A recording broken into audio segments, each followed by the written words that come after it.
Metode penelitian merupakan langkah-langkah yang ditempuh dalam menjalankan suatu penelitian. Karena penelitian ini berbeda dengan kegiatan-kegiatan biasanya, sehingga memerlukan tahap-tahap atau metode dalam melakukannya. Contohnya seperti metode dalam memilih tempat, dalam memilih narasumber, dalam memilih metode analisis data, dan lain-lain. Pada saat ini kami sedang mengambil studi mengenai ekonomi pertanian dan agribisnis dengan topik yang dibahas adalah saluran pemasaran komoditas melon. Kemudian dari saluran tersebut kita menganalisis apakah saluran tersebut sudah efisien atau tidak. Kemudian metode dalam pemilihan tempat ialah menggunakan metode yang mudah saja atau yang terjangkau, yaitu kita mengambil Yogyakarta. Kemudian untuk tempat spesifiknya kita mengambil tempat di Kulon Progo dan Bantul. Kami memilih ini karena kami melihat data produksi melon di Provinsi Jogja dari sekian kabupaten dan kota. Kabupaten Kulon Progo merupakan kabupaten yang menghasilkan kilogram melon yang paling tinggi, kemudian disusul oleh Bantul. Sedangkan kabupaten lainnya seperti Gunung Kidul, Sleman, dan kota Yogyakarta sulit untuk menemukan jumlah produksi melon yang tinggi. Adapun tempat spesifiknya, kami memilih lahan pasir pantai karena di sana sangat mendukung untuk produksi melon bagi petani-petani di sana. Kemudian metode dalam memilih narasumber mungkin bisa disebut insidentil karena kami mengharapkan bertemu dengan petani atau narasumber tersebut ketika kami langsung terjun ke lahannya. Jadi bisa saja ketika datang ke lahan bisa kami langsung menemukan petaninya ataupun kami tidak menemukan petaninya, sehingga hal ini sangat insidental atau insidentil. Kemudian data-data apa saja yang kami ambil atau kami perlukan dalam menganalisis saluran pemasaran melon di Jogja. Kemudian apakah saluran tersebut efisien atau tidak. Yang terpenting data yang kami ambil ialah harga melon pada tingkat petani. Harga ini ditentukan oleh petani itu sendiri dan juga pedagang pengumpul. Sehingga pedagang pengumpul membeli dengan harga sekian dari jumlah produksi yang ditawarkan petani, begitu. Kemudian data berikutnya yang penting kami ambil yaitu biaya yang dikeluarkan dalam memproduksi melon tersebut, sehingga dari biaya total yang dihasilkan dari menjalankan usaha tani melon tersebut, kita mengetahui berapa biaya per kilogram yang dibutuhkan untuk menghasilkan 1 kilogram melon. Kemudian data selanjutnya ialah kepada siapakah petani tersebut menjual melonnya. Hal ini sangat penting untuk kita ketahui karena dari sinilah pola suatu saluran dapat kita telusuri. Apakah petani ini menjual melonnya ke pedagang dalam Yogyakarta ataupun keluar Yogyakarta. Jika petani ini menjual ke pedagang di dalam Yogyakarta, maka ini lebih mudah bagi kita untuk menelusuri lebih lanjut dengan mendatangi pedagang tersebut. Nah, Dalam kegiatan kali ini kita menggunakan metode yang dinamakan snowball sampling. Artinya kita mewawancarai pedagang tersebut berdasarkan keterangan yang diberikan oleh petani sebelumnya. Dan yang kami lakukan ialah mendatangi pedagang pengumpul yang berada dekat di tempat produksi melon tersebut, sehingga wawancara yang kami lakukan dan data yang kami inginkan dapat dengan mudah kami kumpulkan gitu. Kemudian untuk mengetahui efisiensi sebuah saluran pemasaran, kita juga membutuhkan harga yang diterima oleh konsumen akhir, sehingga mau tidak mau kita harus menelusuri melon ini dari petani ke pedagang pengumpul sampai pedagang-pedagang selanjutnya yang menjual ke konsumen akhir. Sehingga setelah dari pedagang pengumpul, kami melanjutkan mengambil data ke pasar induk, di mana pasar induk ini merupakan kumpulan-kumpulan dari pedagang besar, termasuk pedagang besar yang menyediakan melon. Nah, pedagang besar ini memiliki banyak konsumen, baik yang dalam Jogja maupun luar Jogja, sehingga untuk memudahkan penelitian kami mencukupkan dengan pembeli yang berasal dari Jogja saja. Begitu seterusnya yang dinamakan snowball sampling. Jadi kita mengikuti alur penelitian ini melalui keterangan-keterangan dari narasumber sebelumnya, hingga akhirnya kami sampai pada pedagang pengecer yang menjual konsumen akhir. Katakanlah pada awal itu harga di tingkat petani 4.000 per kilogram. Kemudian setelah kita wawancara beberapa pedagang hingga sampai pedagang pengecer, dikatakan harga akhir itu harga melon 13.000 per kilogram.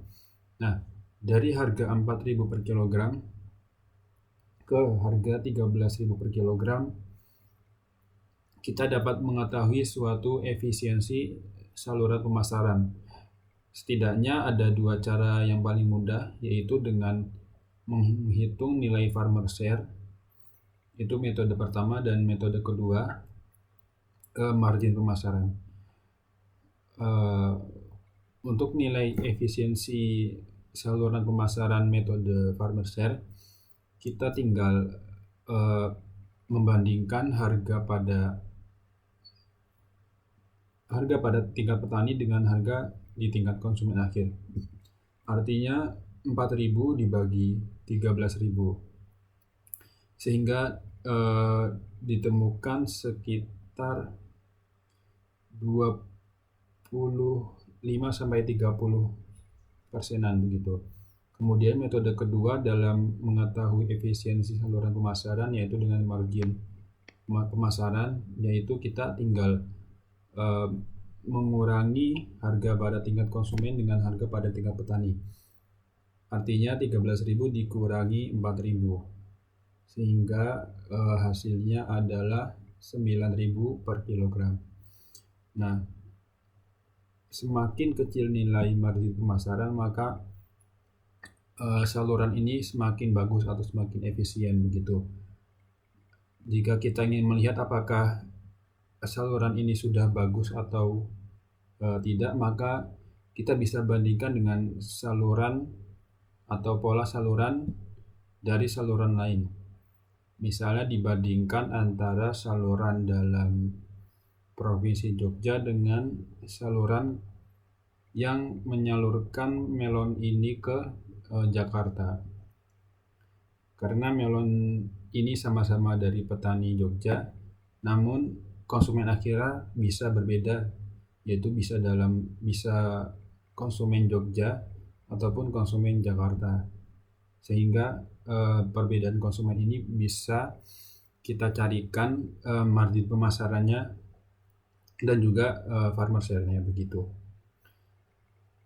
Misalnya ada 2 saluran pemasaran yang mana harga pada tingkat petani sama-sama 4.000 per kilogram, namun pada tingkat konsumen saluran 1, katakan ini saluran dalam Jogja, harga pada tingkat konsumen katakanlah 12.000. Kemudian saluran kedua, katakanlah ini di Jakarta, mungkin harga akhirnya 15.000. Nah, dari 2 data ini dapat kita ketahui bahwa margin pemasaran yang paling kecil adalah saluran pertama, karena selisih atau margin saluran pertama lebih kecil dari margin pada saluran kedua. Artinya memang margin yang kecil ini dapat kita ketahui dengan mudah dengan melihat dari mana atau seberapa panjang saluran ini menempuh begitu. Jika petani dari Jogja kemudian dibeli oleh konsumen akhir Jogja, tentunya ini lebih efisien karena perpindahan produk ini sangat singkat dan sedikit lembaga yang menyalurkannya. Sedangkan jika berasal dari petani Jogja namun dibeli oleh konsumen akhir di Jakarta, maka membutuhkan waktu yang lama dan juga lembaga pemasaran yang banyak juga dalam melibatkan perpindahan melon tersebut. Tadi kita sudah sebutkan metode dalam pemilihan tempat, metode dalam pemilihan narasumber, dan metode dalam analisis data. Kemudian dalam penelitian ini tentunya kita membutuhkan penulisan sebagai output yang dapat dibaca oleh masyarakat luas. Ada beberapa cara atau metode dalam menuliskan sebuah penelitian, seperti metode deskriptif kuantitatif, yaitu dengan menjelaskan atau mendeskripsikan apa yang kita dapat dari data, dan data ini tentunya sudah kita dapatkan dari wawancara maupun observasi di tempat atau lahan petani tersebut. Sehingga apa yang kita lihat atau apa yang kita dengar baik dari observasi maupun wawancara dengan petani atau pedagang, kita jabarkan dan kita deskripsikan dengan kata-kata. Dan juga deskriptif kuantitatif, yaitu dengan menjelaskan data yang telah tadi kita sebutkan seperti data harga, kemudian biaya yang dikeluarkan petani, biaya yang dikeluarkan pedagang. Nah, itu juga kita sebutkan sebagai data kuantitatif. Kemudian kita deskripsikan juga hubungan antara harga yang telah kita sebutkan dengan biaya yang telah kita sebutkan, apakah saling mendukung atau tidak, apakah mempunyai hubungan yang positif ataupun tidak begitu. Dan juga yang jangan kita lupakan metode dalam menentukan tujuan atau manfaat. Nah, ini seharusnya yang kita lakukan pertama kali, karena kita menemui masalah, dan tentunya dari masalah ini kita harus menemukan solusi atau tujuan yang ingin kita capai sehingga masalah tersebut dapat terselesaikan. Sehingga dengan penentuan tujuan atau manfaat dari penelitian ini kita dapat membatasi diri kita atau kita dapat membatasi analisis kita sehingga tidak melenceng atau tidak terlalu luas atau tidak terlalu jauh untuk membahas analisis dari fenomena-fenomena lain gitu. Mungkin itu saja. Semoga pemaparan metode analisis ini dapat dipahami dan juga semoga dapat ditulis dengan baik dari metode pertama hingga metode akhir.